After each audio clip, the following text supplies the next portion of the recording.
Okay, this is problem number 19 in the word problems on section 5.13.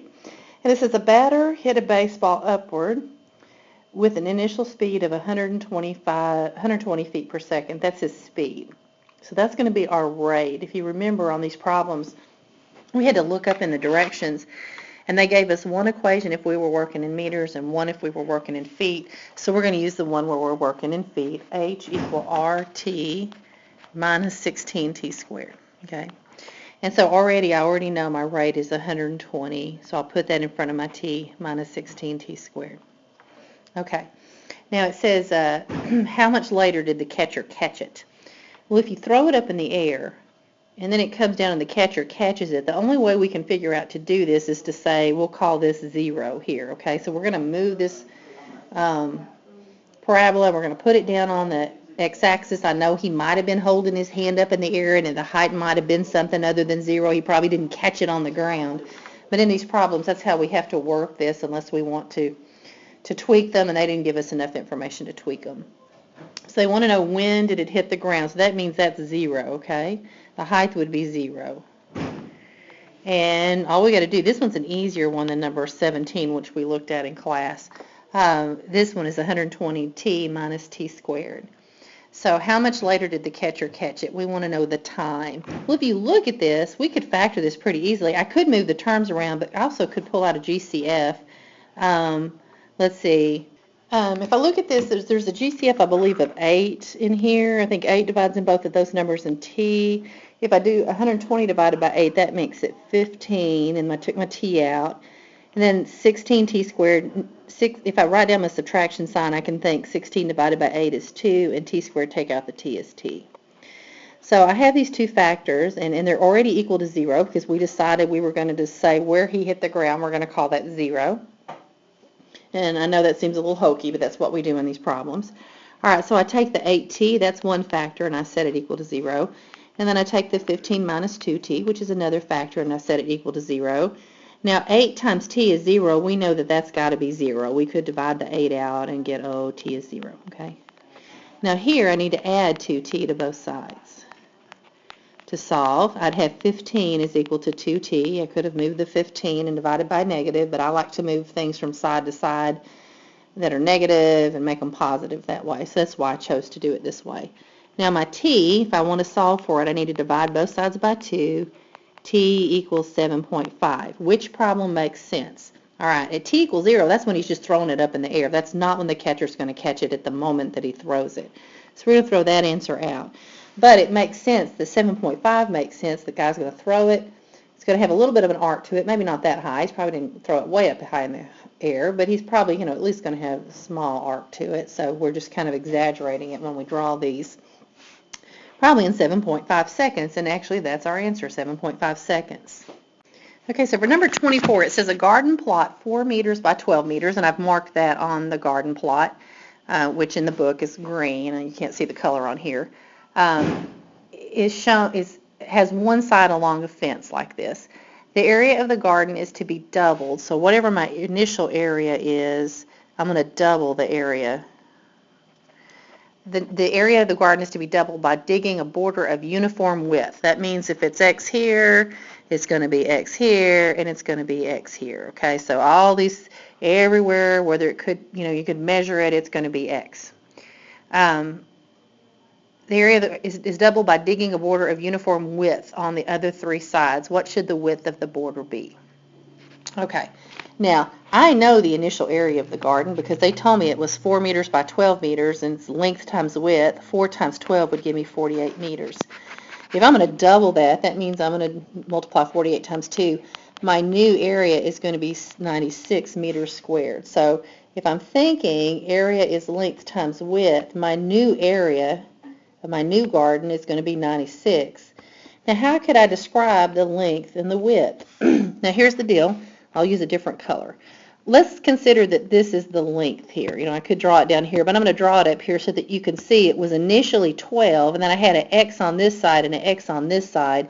So my whole length here would actually be x plus 12 plus x, which is really 2x plus 12. So for my length, I'm going to call that 2x plus 12. Now my width normally would have been 4, right? But they put a border. Now remember, the border's only going to be on this lower side here, where I'm kind of darkening it. So it was 4, but we added x to it. So I could put 4 plus x, but I'm just going to write it as x plus 4 just so it looks nicer to my brain.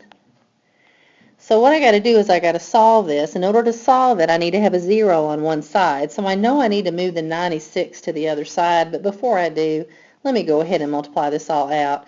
That's 2x squared plus 8x plus 12x plus 48. Okay, let me go ahead and simplify the right-hand side first. That's 2x squared plus 20x plus 48. Okay, now let me move the 96 over here. I'm subtracting it from both sides. 0 is 2x squared plus 20x, and then that'd be a minus 48, wouldn't it? Okay, so I got to factor this. And remember, I got to go factor it. It's already set equal to 0. If I pull the GCF out, it'll make this a much easier problem. So if I divide the 2 out, 2x squared divided by 2 is x squared. 20x divided by 2 would be 10x. 48 divided by 2 would be 24, and it's a negative. So when I'm trying to solve this, I'm thinking, okay, I'm trying to multiply to get negative 24, and I'm trying to add to get that 10 in the middle. What would work? Well, I know 6 times 4 is 24, and when I add them, I get 10, but I need, let's see, this may not be what I want, because how am I going to get a negative 24? If I make one of these negative, I'm not going to get the 10.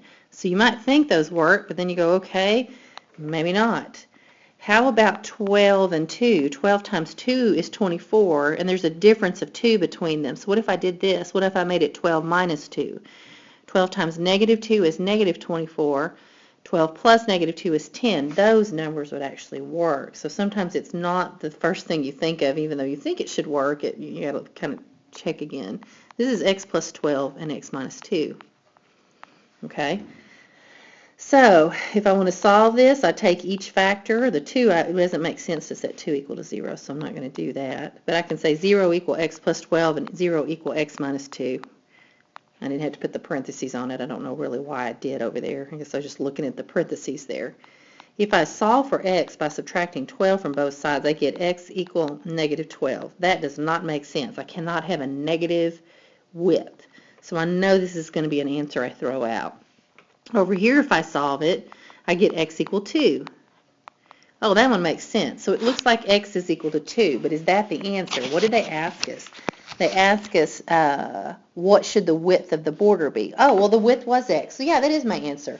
Width of the border is x, so the border should be 2 meters, because this was in meters, so it should be 2 meters. And we're done. Okay, for 25, it says Vanessa built a rectangular pen for her dogs. She used an outside wall of the garage for one of the sides of the pens. And they label this X here. And her fence is everything that's not on the wall. She had to buy 20 meters of fencing in order to build the other sides of so she needed 20 meters of fencing. Now, think about that. That's kind of a perimeter, because if you fence around something, isn't that like perimeter? So what they're telling us is kind of the perimeter she bought was 20, but that's not everything, is it? It's just 3 sides. So I could say, well, let's see, it says she had to buy 20 meters of fencing in order to build the other sides. Find the dimensions of the pen if the area is 48 meters squared. Okay, so I know the area is 48 meters squared. And so how could let's think about that area. Let's start there, because we kind of got to start somewhere. We need a length and we need a width for our area. Our area is 48. I don't know what this length should be. They don't really tell me, but there is something I can do here if I think about it. I know the width is x, so they called it x, right? Now, if this is x and this is x, couldn't I say, if you think about it, if she had 20, she used x of it here. Let me use a different color. She used x of it here, so we could take out x from the 20. She used another x here. We could take out another x, and that would be the length that she would have left to use for this green part here that she had to build. So that what we would commonly call our length here would be 20 minus x, which is 20 minus 2x. So her width was x, and we could call her length 20 minus 2x. And we could solve this. So we kind of had to put together the two parts of this. We had to think about, how am I going to describe the length? If the width is x, I don't want to use a different variable because I don't know how to work with more than one variable. So I had to think about that there was 20 meters of the fencing, and then subtract out the parts, the two x parts, and that would leave me with the length. And so that's why I represented the length that way. So what we have is 48 is equal to 20 minus 2x times x. Let me just write it this way. It'll be easier to look at, won't it? Okay, so let's solve this. 48 is equal to x times 20 is 20x, and x times negative 2x is negative 2x squared. Now, I want my x squared term to be positive, and right now it's negative. So let me move these two terms over to the other side. If I do that, I would be subtracting 20x from both sides. I'll just write it here, since I didn't leave myself room. And I'd be adding 2x squared to each side, okay? So if I do that, these two terms show up on the other side. The positive 20x became a minus 20x. The minus 2x squared became a plus 2x squared. And then over on this right-hand side, since I moved everything, they're going to cancel out and give me a 0. So here's my equation that I'm going to solve. Now let me put it in standard form, which means putting it in the right order. We'll put the square term first, and then we'll put the x term, and then we'll put the number. Now I got to solve this, which means I need to factor it. I should always first check for GCF because that makes my life easy, and here there is a GCF, it's 2. So if I take 2 out of 2x squared, I have x squared. If I write down my subtraction sign and say 20 divided by 2, that's 10x. I could also say negative 20 divided by 2 is negative 10x, is the other way you think about it. And then I've got a positive 48 divided by 2, that would be a positive 24. Or I could just write down my plus sign and say 48 divided by 2 is 24. Okay, so now to solve this problem, I've got this smaller piece in here to factor, and it's not so hard. Let's think about this. I'm trying to multiply to get 24 and add to get negative 10. We kind of had in problem 24 something kind of like this, and in this one, if you look at it, wouldn't negative 6 and negative 4 work? Negative 6 times negative 4 is positive 24. Negative 6 plus negative 4 is negative 10. So I could say, oh, this is just x minus 6 and x minus 4. And now, since I factored it, I can set my two factors equal to 0. And I can go either, okay, if I add 6 to each side, x is going to be 6 here. And if I add 4 to each side, x is equal to 4. So my answers are, I could have built it with sides of 4 or sides of 6. Either one would work. If I make it 4, let's see, let's go to another page. We know our area is 48. We know area is length times width. So my two choices were 4 and 6. So let's find the other dimensions. If I choose 4 for my width, and I solve, so if I plug in 4 for that, and I divide the 4 out, my length would be 12. So one option for my pen is to make it a 4 by 12 pen, okay? But remember, there was another answer that actually makes sense in the problem. So if I say, okay, I'm going to make my width 6, then I could divide the 6 out of both sides, and my length would be 8. So it would be, another option is a 6 by 8 pen, okay? So that's where, you've got two choices there.